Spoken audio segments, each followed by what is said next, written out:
What is going on, guys? My name is Taylor Stuber. I'm here to break down this Saturday, December 19th, three-game preseason NBA slate on Draftkings Fanduel and Prize Picks, of course, but it is the last preseason slate of the year. It has been a good one as years pass. We're pretty used to this at this point, but going to be the last preseason slate of this year. A couple more days before opening day, get to see Golden State, get to see Brooklyn Nets for the first time with KD and Kyrie Irving. In the regular season, they looked great tonight. I'm excited to see that team. I think they're going to give Giannis Antetokounmpo and the Bucks a run for their money when it comes to making the finals out of the East. But yeah, it's sad to see the preseason go, but let's end it with a big bang. I appreciate all you guys showing up to the live stream and whatnot. A lot of new subscribers. I am affiliated over there on Twitch, so that's exciting.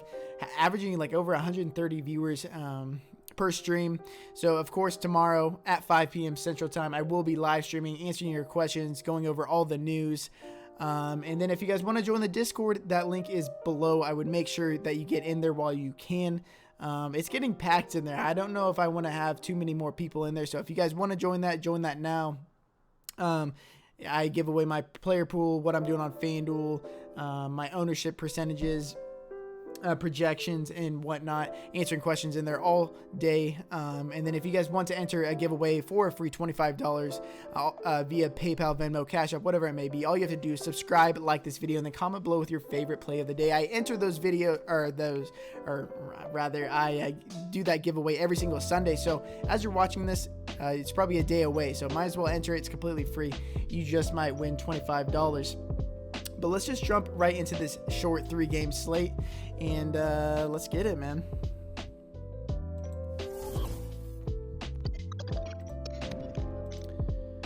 So we will start with the Charlotte Hornets. We know that Gordon Hayward is out with that fractured fifth finger. He's in jeopardy to actually miss the season opener.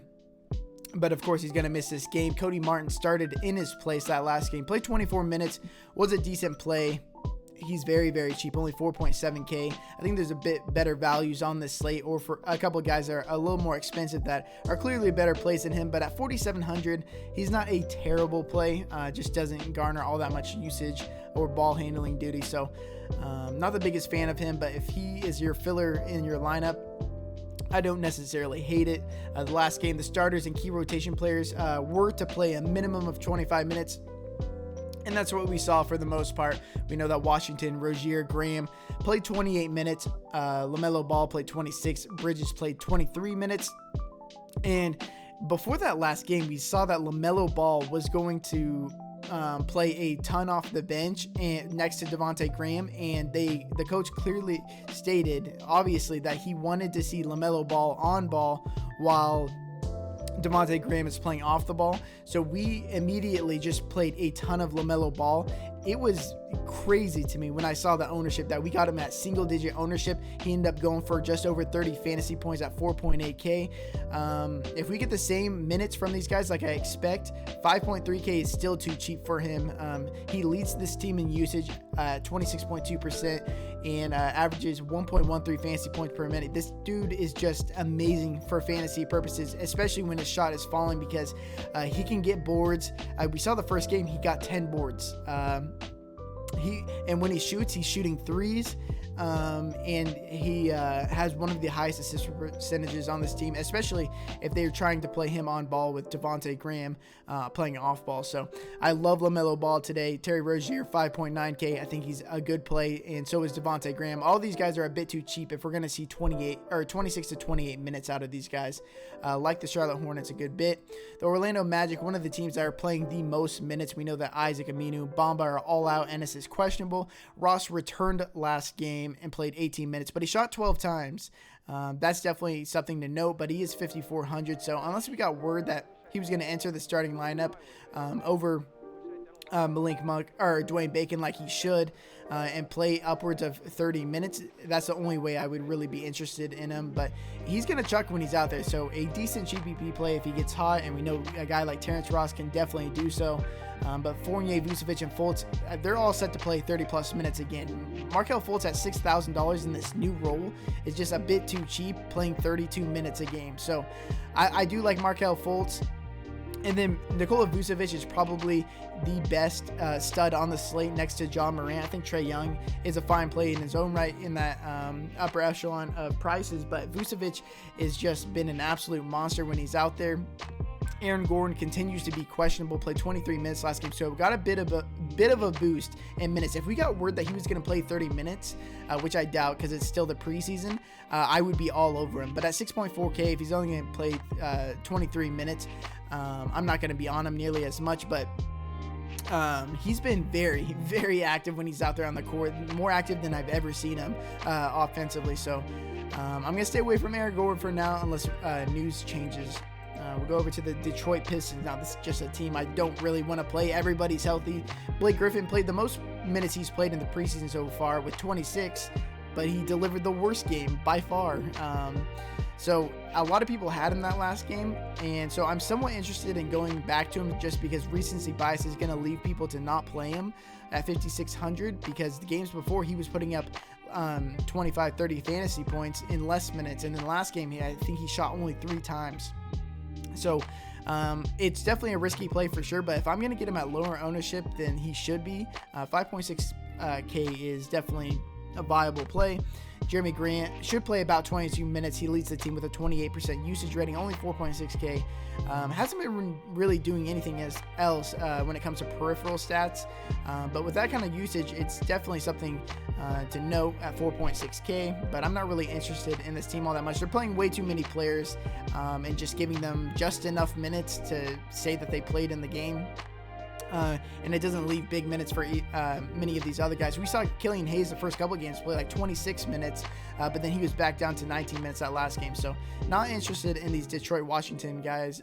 So that's a team that you can pretty much completely wipe off the board, and there's only 6 teams on here. So it's going to narrow down my player pool and guys I'm targeting today. The Washington Wizards, Rui Hachimura was out last game. He's going to be out again today. Westbrook, Beal, and Bertans are all questionable. It looks like Westbrook and Bertans are more likely to play than Beal. But even if they were to play, I'm pretty sure all of these guys would be very, very limited. Beal returned last game and only played 18 minutes in that first half, didn't play the second half. And if I had any inclination, it's going to be that Beal ends up sitting, Westbrook plays, and then plays that same exact role that Beal did that first game, 8.6K, 7.9K, 7K for those top 3 guys. I'm not paying that at all, especially when we're expecting them to be limited.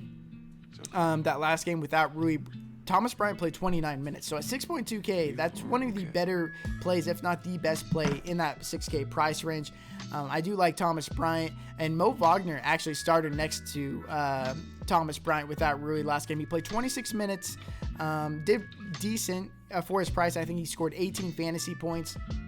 But the thing is, he's only 4.1K, and as opposed to what happened last slate, he's not only center eligible, he's also power forward eligible now, so a lot more flexibility with him, and at 4.1K, he's probably far and away the best value on the slate as of right now.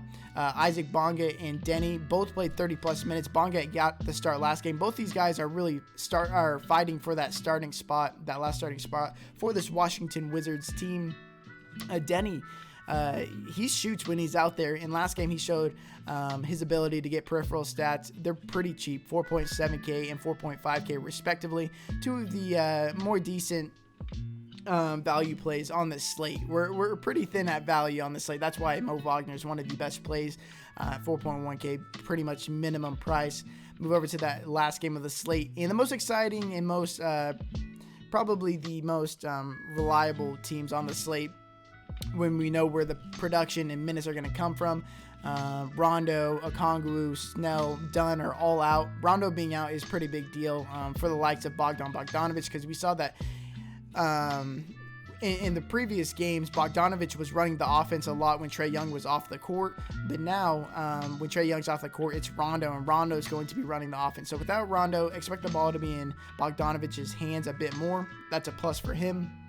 But expect the starters to play 28 to 30 minutes. John Collins' new role is not very fantasy friendly, especially when he's playing at the 4 as opposed to the 5. I think I just got a random subscription. That's pretty funny. In the middle of recording this video. Another one. Shout out to you guys, DFS Little Monster. But Clint Capella at 5.7K, I absolutely love him. Ever since he has been playing in these preseason games, and we saw that John Collins isn't getting much run at all at the 5. His fantasy production has taken quite the hit. So Clint Capella at 5.7K, I do like. Bogdanovic at 5.2K, I think is one of the better plays in this 5K range. And then the rest of the team I'm not really interested in at all. And then move over to the Memphis Grizzlies, Ja Morant. Yeah, I just want Ja Morant today. It's pretty easy to fit him and Nikola Vucevic. If you can try to get Young, Morant, and Vooch in your lineup, feel free to do so. I think as the day progresses, we're going to get more and more value, and it's going to make it viable to do so. But as of right now, I'm fitting Ja Morant and Vucevic in my lineup at the very least. We know that Jaren Jackson Jr., Winslow are both out. Tilly, Porter, Tillman, they're all questionable. And Morant and Valanciunas should play about 28 minutes. That's what we've seen the last couple of games, unless we hear otherwise. Brandon Clark returned last game, but only played 18 minutes. Wasn't very productive when he was out there. But we do know that if given minutes, he does have the ability to be very, very fantasy friendly. Ja Morant averaged 1.72 fantasy points per minute so far this preseason in like 80 minutes. So a decent sample size so far in the preseason, and he's looking to take a step forward in his second year. I really like Ja Morant today, especially in this fast-paced game against the Atlanta Hawks. Both these teams play a ton of offense, play super fast, super young, play absolutely zero defense. And then Jonas Valanciunas has averaged 1.39 fantasy points per minute. But just to reiterate, I want to be pairing Ja Morant with Nikola Vucevic tomorrow, unless we hear otherwise on the minutes.